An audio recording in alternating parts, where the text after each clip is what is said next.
You're in Braves country.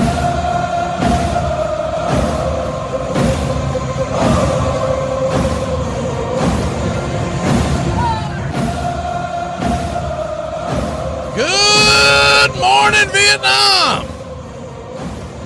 That's the way it is nowadays when you're a Braves fan, right? Well, we're here. That's all I can say about that. We're here. We've got... I don't have the exact number in front of me. Let me see what the exact number would be. Let me see. We are sitting here at 146 games played, so we have 16 more of these to endure.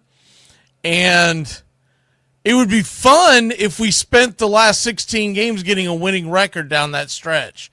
Now, it's not going to be easy because you've got this weekend, you got 3 against Houston, and then next weekend 3 at Detroit. But the rest of it's manageable. The rest of it really is manageable. You're talking about 4 games against Washington and another 3. So 7 games against the Nationals and 3 games against the Pittsburgh Pirates. So if you want to look at it as the last 2 weeks, but I'd like to start off on a good foot going into this weekend. We do play the Astros. They are playing really good baseball, and we've got some tough matchups. You can see some of them on the screen. They have not announced yet. We're doing this game. We're doing the show at 10 a.m. on Friday morning, so they have not announced who the starter for the Houston game will be officially yet. We can take some stabs in the dark and some guesses at it, but as far as right now, we do know Hurston Waldrop is going to pitch for your Atlanta Braves. And we'll just have to wait and see who Houston decides. But regardless, this is our best chance to get a win in the entire series. Not saying we can't win the others, but I'm saying you don't want to lose tonight because you got Hurston Waldrop going. The next 2 nights, they have Hunter Brown and Framber Valdez. And if you're not familiar with American League pitching, they're pretty damn good. When they enter the playoffs and Houston is headed towards the postseason, that's probably going to be in some version of their 1-2. I'd say it's Valdez and Brown. However they want to do it. By now, you ought to know who Hunter Brown is, and you damn sure ought to know who Framber Valdez is. But we're talking about elite pitching, and runs are going to be hard to come by on Saturday and Sunday. We've got Elder, who's pitched much better tomorrow versus Brown, but nonetheless, when you look at their numbers, if you compare them side by side, there's no doubt that they have the advantage. The only advantage we have is that the game is in Atlanta. And then as far as Wentz versus Valdez, I mean, Wentz has been rough these last few outings, and he's going up against one of the best lefties in baseball. I would hope that they try to help Joey Wentz out, and the moment he gets in trouble, go get him. But you know how Snitty is, and he'll say that, well, we got a lot of games to play, and blah, blah, blah, and rest in the bullpen, and all that bull crap when you're getting a day off a week now. And he'll say, well, you got a doubleheader this week, and blah, blah, blah. Well, you also get the expanded roster on the doubleheader, so don't give me that bull crap. You also have the expanded rosters in September. So any sign of danger that he should be running out and getting these guys just to help them go into next year feeling better about themselves and not getting their brains kicked in. On that note, for next year, there is an article out. Who wrote this? Mark Bowman, the MLB Braves guy. And he got some quotes from Brian Snitker, and they asked him about managing last year, and he said, I'm thinking about a lot of things. I honestly don't know where I'm going. These are all quotes from Snitker. I honestly don't know where I'm going to end up and what decision I'm going to make. I still feel like there's unfinished business. As you can imagine, the majority of Braves fans are pissed off about this, and rightfully so. The guy has had a disaster of a year. He is that's the best way I can put this. He has underperformed as a manager the last few seasons.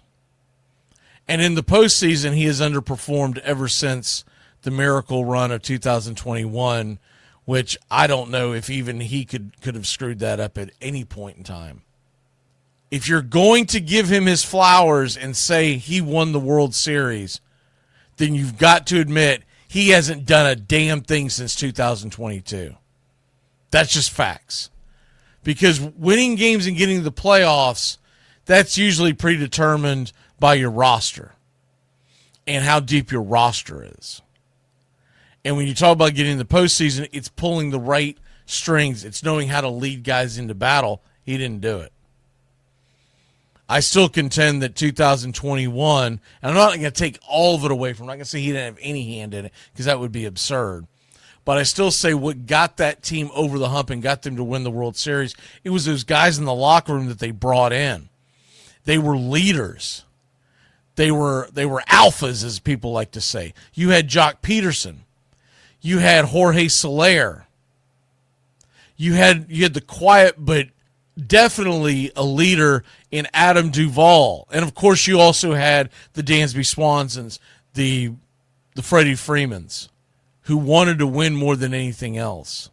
Now you have a much quieter group of guys. I don't want to put them down and call them betas or anything like that because I feel like that is such a lazy insult that people use nowadays because they basically don't know how to pick up a dictionary. But when it's all said and done with these guys, there isn't that fiery leadership in the everyday starting 8, starting 9, if you count the designated hitter, that we had in the past. And that's why they have faltered. Austin Riley is a good player, very good player. Some even may say great. He's not a leader. He's too quiet. Same thing with Matt Olson. Acuna is actually quiet off the field. He's loud and obnoxious when he gets base hits, but that's literally he just does that for show. They've talked about it several times. He's not a leader in the locker room. The closest thing you have is Ozzie Albies, but your leader can't be 5'8". It's saying, boys, I'm going to kick your ass if you don't get it together, and they just shove you in the locker and close it on you. You can't have that. Sean Murphy, quiet, a pushover. Drake Baldwin, way too young to be even considered a leader. Could he be? I don't know, but he's not. It's not even the conversation now. Michael Harris, quiet. None of these guys are the rah-rah, and that's the problem. Kim's not going to be that. Hell, he barely knows the language. So who's going to be your leader going into 2000? And we know it's not Snitker because he constantly sits on his hands and, oh, well, shucks, nothing you can do about it. Doesn't argue balls and strikes, nothing. So once again, if you want to give him credit for the World Series in 2021, you've got to give him the blame for not doing a damn thing in 22 and 23 when they had the best roster in baseball and got bounced in the first round by their division rival that they owned during the regular season at that point. And then, of course, last year got swept out of the playoffs. And I get it, there were injuries, but there was zero fight in that team when they went out to San Diego. So the idea that he's being, I don't think it's up to him, but if it is up to him, that's a problem in the leadership across the board. And if the Braves have empty stadiums next year, I will not blame the fans. Because if you run this whole thing back with essentially the same roster and just hoping that the offense hits better and that we're healthier on the pitching side, that's not a game plan. That's wishes and hopes. That's Facebook prayers. That's, oh, I hope to hell something changes, but I'm not going to do anything about it. That doesn't do you any good in the grand scheme of things in the world. You have to actually take responsibility and take action. You can't just wish for hope. You can't just wish away, oh, I hope they do this. I hope they do that. You're going to have to be proactive on how you change this, and it's got to start at the top. So to me, this is a non-starter. I think this is honestly Bowman, and he's not the only one who's written about it, but I think all the writers are writing about it because it's something to write about when you're this far out of first place and you're trying to get clicks. I don't think it's going to be up to him. It's going to be, if you want to come back, you will be doing this, not managing the team. Whatever they want to give him. They can give him some kind of title where he's at the stadium. And he can be that calming factor for the new manager who wants to bounce ideas off of him. But you got to have a leader in that damn clubhouse. You've got to have a leader in that clubhouse. So my hope is, if I could choose a manager, it would be Mark DeRosa. And it's not because he's an Atlanta Brave. If you ever watched him, because he played for a bunch of teams, but he does live in the Atlanta area. If you ever watch him do some of his tutorials on hitting on MLB Network, he's very, very precise and explains the game well. And I think he could do wonders if he's dealing with the day in, day out, when these guys have slumps like Harris, like Ozzie, like whoever. I think he could be someone that they would look up to, A, because he's been that television guy. B, he's got the charisma. And he can be a leader. Now, my biggest question is, does he want it? I don't know if he wants it.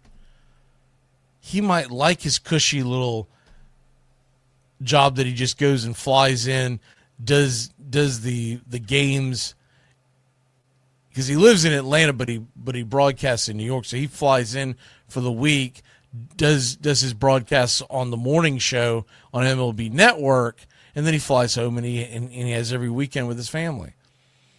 And sometimes you won't even see him, so that means that they're giving him extended weekends.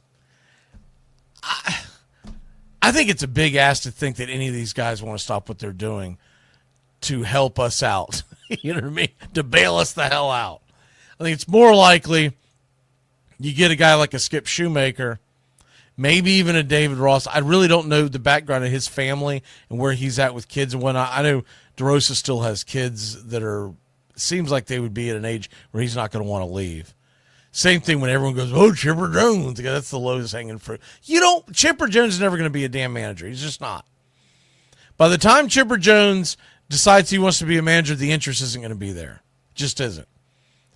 He wants to do what he's been doing, which is, getting schnockered and going out and hunting and fishing, whatever the hell he wants to. And by the way, every once in a while, stop by the Braves facility and tell everybody what he thinks about hitting. But he's not doing the day in and day out grinding, and that's what you need from a manager. Someone who's going to be there day in, day out, on the flights, on the road trips, et cetera, et cetera, et cetera, working through the highs and lows of the season. And when you know his marital background and how many issues he's had, you think his wife's going to trust him to go? I don't see it happening, man. And you see him get liquored up on X all the time, spouting off things. It's going to take one of those saying something at the wrong time, and he's going to be a PR nightmare. He's going to say the wrong thing. I'm surprised he hasn't yet. He's going to say the wrong thing at the wrong time, and as a manager of a major league team, they will expect you to hold yourself in a little more higher regards and have some respect for yourself. And there's times, and I've always been a big Chipper fan, told you many times why he's one of my favorite players to ever play the game, and that will never change. But he has done things where it's going to be a PR nightmare. If he gets liquored up and starts bitching and moaning about college football or getting on to people and calling them this and that and putting them down, and he's supposed to be leading men into battle every day. It's not going to work. So keep the Chipper Joneses out of your head. David Ross, I know a lot of people, I just don't like because I don't think he did a very good job with the Cubs. Now, maybe he's learned, and I'd be willing to give him a chance. I just don't know if he has actually changed. When he was with the Cubs, I thought he was extremely overrated, and the only reason why he got that job, other than the fact that he was a part of the 2016 championship team, he got that job because he was on Dancing with the Stars. That's not why you hire a manager. Dancing with the Stars? What the hell? We don't need a circus. We need a Skip Shoemaker. It doesn't have to be Skip Shoemaker, but it's got to be someone who's a baseball lifer, who eats and breathes it, and it usually means they weren't a very good player. What's the old saying? Those who cannot teach. Because the people who can actually hit the ball, throw the ball, they usually want nothing to do with teaching the game, managing a team. Because a lot of them, let's be honest, a lot of them just don't understand. I'll give you a perfect example. This isn't baseball, this is basketball, but Magic Johnson didn't last at all as a NBA coach because he could not fathom why these guys couldn't understand what he saw. There are a few rarities, like the Larry Birds, who was a very good coach. The only reason why he didn't keep his head coaching job is he had back issues. He couldn't even sit on the bench by that time of his career. But it's very rare that a great player is a great manager or a great coach, depending on the sport, however you want to say it. You think Nick Saban was a great football player? No. If he was, he wouldn't have been a coach at an early age. Same thing with Bobby Bowden. And when it comes to the great managers of the game, they're usually guys who were not great players. I mean, do you think Mike Trout's going to all of a sudden be a great man? Hell no. First of all, they make too much money. By the time they get to the end of their career, like, why do I want to get on a plane every few days and go through the grind, et cetera, et cetera, et cetera? I've done that for 20 years. I want to go live my life. So put that nonsense aside. They're going to be looking for someone who's an actual baseball guy. Now, the reason why I always bring up Shoemaker is because he's the most recent of guys that I thought were wrongfully fired. But there's a ton of people out there that you can look at to be managers. But I want someone who is a damn stand-up and let's go. I want someone who's going to fight for the players on the balls and strikes. I want someone who is going to just show the team they got their back. And I also want someone who's going to pat them on the back when they're in the dumps, but also kick them in the ass when they need it. And it's a very, any stage of business, whether you're talking about being a baseball player or you're talking about managing anything, whether you're talking about managing a restaurant or a store or if you're a CEO, whatever, the truly great ones know how to, and they know that it is a difference. You do treat people differently because it depends on their personality. Some guys are going to respond better to you going, look, man, you're worrying too much. Let's clear the mechanism, blah, blah, blah. Let's, a so-called pat on the back. Other guys are going to respond much better to a kick in the ass because they need that kick in the ass because that's what they've always responded to. And the great ones, that's what we're looking at. But the idea that Brian Snitker, that it's up to him after this horrific season, whether he wants to come back or not. Hell, I'm surprised someone hasn't had the freaking, maybe that's the problem. Someone at the top needs to say, well, it's not up to him, so let's move on. We will decide, not he. What manager, what coach, when he doesn't have a contract, says he's going to decide? It's not your decision, buddy. When it's all said and done, it's the fans' decision because they pay your contracts. And if they're not buying tickets, I don't want to hear any bitching and moaning from the Braves front office. I don't want to hear any bitching and moaning from anybody, whether it's fans or not. Man, no one's coming out to the games. You can't run it back when running it back sucked. Other things going on. Mets are collapsing, so there's that. That's fun. Let's talk about that. The New York Mets are now, if you look at the playoff standings, and remember, we are in the dog day. I mean, we're in the final stretch. 2.5 weeks, right? We're finally coming to the end. The New York Mets, first of all, they're not catching Padres and Cubs. Padres and Cubs are good. They pretty much are just gonna punch their ticket and get ready for the postseason, and they want to play that delicate balance and not you don't want to take your foot off the gas, but you also want to make sure that these guys are well rested and ready to hit the road running because you're going to play in the first round of the playoffs. Cubs are 7.5 in front of the final wild card spot. That's a wrap. The Padres 4 up. It would take an all-time collapse to catch them. So let's focus on what's actually going on in the National League. The Mets have a 1.5 game lead on both the Reds and the Giants. Now, the Reds have the season series against the Mets. So if it just ends up with those two, the Reds in a tie, they punch their ticket. The reason why a lot of guys are referencing the actual standings is if you get in a 3 or 4 way tie, then all the tiebreakers start getting really, really confusing. So it's easier just to say they're 1.5 out, they're et cetera, et cetera. Cubs and Padres, if you push them through and you look at the Mets, just 1.5 games against San Fran and Cincinnati, and then you still have lurking in the background. I don't give them much of a chance, but you never know if somebody gets scalding hot. Arizona is 3 back, and then at the most, you've got the St. Louis Cardinals 4 back. But let's just focus on the 3 teams that are right within spitting distance of each other, or Jalen Carter distance of each other, however you want to word that. Let's look at the Mets. Look at who they play down the stretch. They just got smoked by the Phillies. They lost 4 games in Philadelphia. They also just lost 2 of 3 to Cincinnati. They've lost 6 in a row. They're at home against Texas and San Diego and the Nationals the next week and a half. Then the final week of the season, they're at Chicago Cubs and at Miami Marlins. The Cubs will probably have everything sewn up, but they're not playing them the last weekend of the season. They're playing the second to the last series. Typically, teams don't start worrying about getting guys rested, et cetera, until those final 2 days, like Saturday, Sunday. So they're not going to have an easy road that last week. Texas is in the playoff hunt. San Diego's still playing for stuff. They haven't officially punched their ticket. So these are going to be a tough calendar week for the Mets, even though they're at home. I mean, tell me this isn't fun. DeGrom goes home to face the Mets tonight.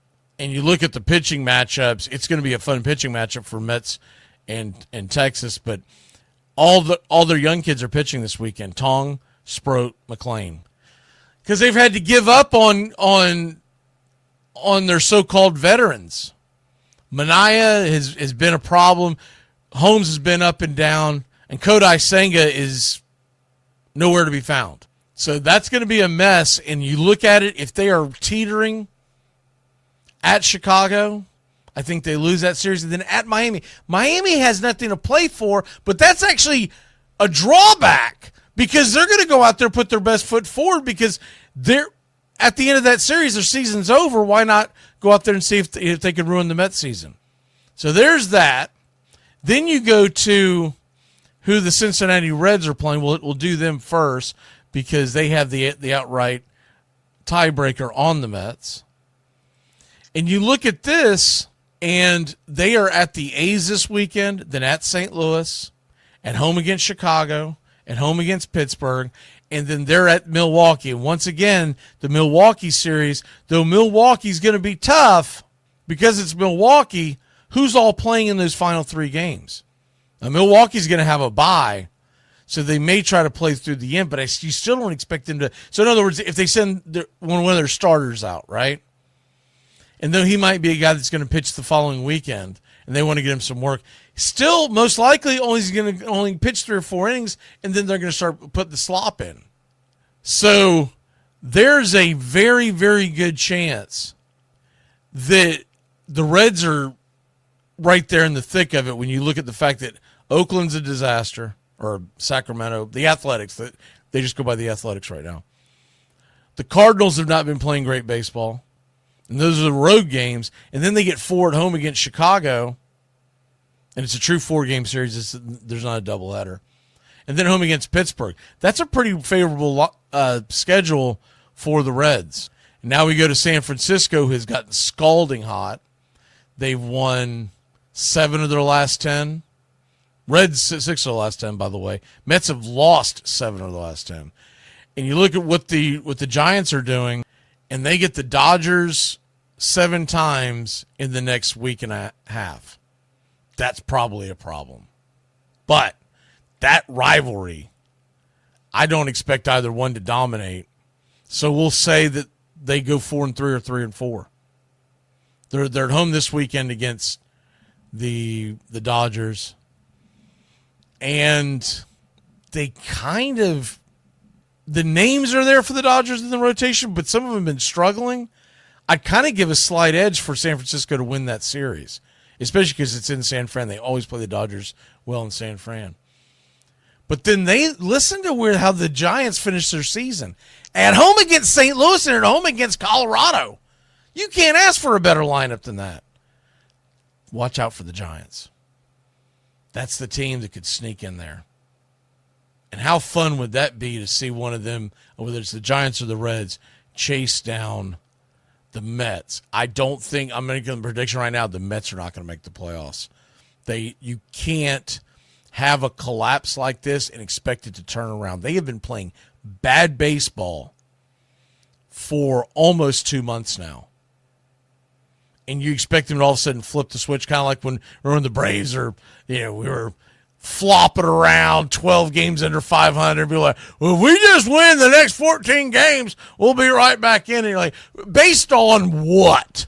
What are you basing that on? Because they're not doing it. By the way, real quick, in the American League, just to catch you up before we dip out of here, Yankees and Red Sox are neck and neck for the 4-5 spot. They're 2.5 and 2 in front of Houston, who comes into Atlanta tonight. So Houston's definitely playing for something. And Houston has the Texas Rangers nipping at their heels and the Cleveland Guardians. They are 2 and 3.5 back, respectively. And the Astros it's not a foregone conclusion that the Astros are going to make the playoffs. I think they probably will. But you look at their schedule going down the back stretch, they obviously have the 3 in Atlanta, and then they've got a doozy next week at home against Texas and Seattle. That is going to probably decide their season. Because then they're on the road against divisional opponents, but it's the A's and the Angels. Houston at least has to keep their head above water heading into that final week of the season, and then they should probably be okay. But you never know, because once again, when you're playing these divisional opponents at the end, and they have nothing to play for except to ruin your life, sometimes it comes true. All right, I'm going to get out of here, get out of your hair, try to make this as short as possible. But Waldrop going tonight. Hopefully the good elder on Saturday, Wentz on Sunday, and I'd like to see us in these last 16 games. Let's get a winning record. Let's win 9 of 16. Let's just look for some momentum going into next year, because you can build off some things, especially if it's very good starts for some of these guys who have had rough years. Guys like Elder, guys like Wentz, who though he's pitched pretty well since he's been to Atlanta, all in all 2025, I'm sure he would tell you it's been a bad year. Get them some momentum, and Waldrop, keep him pushing for next year, because I believe he'll still be eligible for Rookie of the Year next year. I'm pretty sure I've got that right. We'll see you tonight, 7:15 first pitch. Go Braves, baby! 16 more times. You're in Braves country.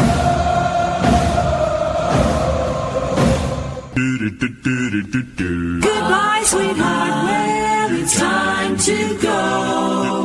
We're back tomorrow with another show. Well, unless we're fired, we'll talk to you then. Goodbye, sweetheart. Goodbye. Goodbye. Guys and gals, it's time to go. We'll see you on the next show. Same bat time, same bat channel. It's closing time, y'all. You don't have to go home, but you can't stay here. Have a great one. On your way out, please like and subscribe. And don't forget to tip your favorite bartender. We'll see you. I'm Mac McGee, signing off for Braves Country Radio.